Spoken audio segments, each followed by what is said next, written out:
करा. आयुर्वेदिकामध्ये खूप ताकद आहे मित्रांनो. आताच्या पिढीला सध्याच्या पोरं 10वी 11वी 12वीचे पोरं पुड्या, तंबाखू, गोवा ह्याच्या व्यसनाधीन झालेली मित्रांनो. त्याच्यामुळे आपल्या भारत देशामध्ये व्यसनाधीश लोकांची लोकसंख्या जास्त वाढल्यामुळे मी एक शेतकरी माणूस असल्यामुळे प्रत्येकाच्या कानावर माझं हे आयुर्वेदिक औषधं, काड्या वगैरे जे जी काय माहिती हे प्रत्येकाच्या नौजवान मुलांच्या कानावर गेली पाहिजे. आता तुम्ही तर सकाळी येतात, बाथरूमला येतात, चालता चालता एक लिंबाची काडी घ्यायची, दात घासायचे, फ्रेश होतात.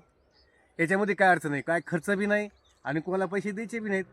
कोणचं प्रोडक्ट वापरूच नका तुम्ही. ही नीतिनियम आहे. काडी ही काळी फुकट एकदम फ्री, एकदम ओके. हे जर दात घासताना हलणार नाहीत, जिबीला फोड कधी येणार नाहीत, तोंडाचा घास कधी तोंडाचा